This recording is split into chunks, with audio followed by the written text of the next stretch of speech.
was a company called Frontier that said they were interested in the hospital, and they approached Biden, and Biden kind of blew them off. Then they came back around right at the end, and in the mediation, even at the time of the mediation agreement, and showed some interest, but it was too late to change course because we're trying to develop a rural hospital model. We're trying to do something that can not only be used in Belhaven but across the country. What's the best you hope to get out of D.C.? We hope that they will make sure that justice is served. You know, there's a lot of politics involved here. Biden gives a lot of money to campaigns, and we need as much attention as we can get on this issue to make sure justice is served. In our country, I just don't believe an injustice like this can stand. And you're saying now that that hospital was making about $120 million a year, and they were losing $1 million. Biden Health in 2013 made $109 million. In 2012 made $127 million. They have $550 million in reserves, and they closed a critical access hospital that they didn't even give a good try at managing. Let me ask you one more question. In your town, what is this going to do to your community to get jobs, to sustain jobs, and to take care of the people that are already there? What, if the hospital leaves? Yeah. It's completely and totally devastating. Our only industry is retirees coming in. Retirees will stop coming in without a hospital. Our health care, it's life and death. If people are dying, we already had a lady we think die due to not having an emergency room. So as people die, and economic total destruction, and Biden doesn't care. That's what everybody needs to understand. Biden doesn't care. Well, Biden turned around and said that they do care, and Biden said yesterday that they put 24/7 rural health clinics there before that hospital closed to make sure that Biden lies continuously. They have put a 24-hour primary care clinic. Go yourself and film the placard on the wall where the emergency room was that says, for emergency care, call 911. For non-emergencies, go to the clinic.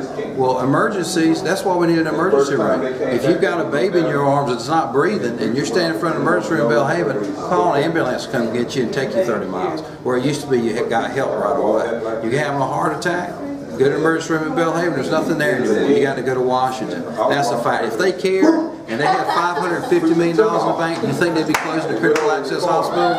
Deeds tell a lot more than words. One of the doctors, Barber, you have been in this situation from the very beginning with the Pungo Hospital. What is the best outcome that you can see that will happen in the D.C. market? Well, what we hope is that because we've not gotten the kind of help from Biden, nor have we gotten the help we need from our state leaders, the governor should have responded to this man in his own heart. He should have pulled people together and said, how can we save this? We call on K8, call on Barber, the same thing. Biden should have been a good partner, they weren't. We're going to dramatize this shameful condition. It's happening not just at Pungo, but it's happening across the nation. The best outcome would be for HHS to say we're going full forward with this investigation.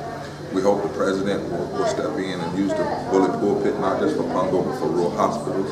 We hope we can put enough pressure on our state leaders to say, you know, if John Kasich, the governor of Ohio, who's Republican, can accept Medicaid expansion, and the governor of Florida, who's Republican, surely our governor and our legislature here can do it, particularly if they know Medicaid expansion will keep hospitals alive, it will keep people alive.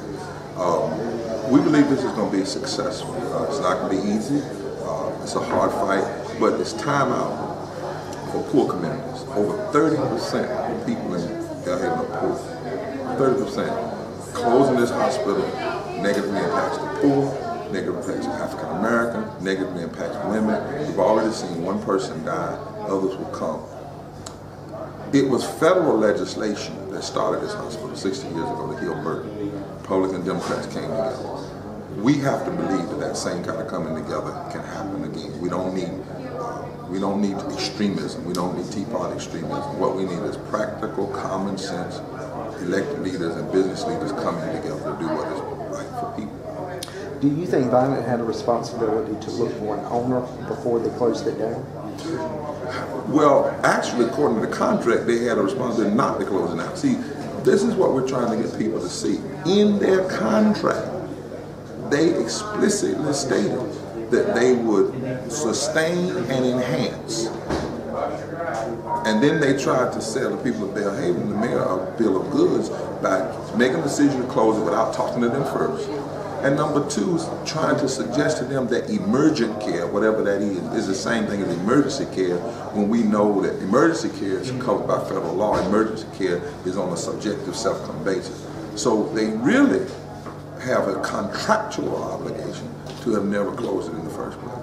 Let me ask you one more question. It seems like that every time something happens in North Carolina, at some point they call the NAACP to help. Does that take a lot of resources away from what you're already doing with more money? No, because Medicaid expanding healthcare is already one of our 5 game changers.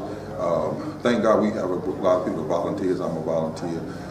The NAACP has had a motto: no permanent friends, no permanent enemies, only permanent interests. We've had presidents of the NAACP. Some were Democrats, some were independent, some were Republican. But all of them were committed to fighting discrimination. So healthcare has always been one of the top 5 issues that the NAACP has worked on ever since its genesis. This does not take us from anything. This is a must. In fact, personally, I would say it's a must for me. My cousins are in Belhaven and Hyde County and Beaufort County. My roots come from there. But more importantly, it's happening all over, and healthcare is a civil rights issue. Period. All right, thank you, Dr. Barber. Thank you, Dr.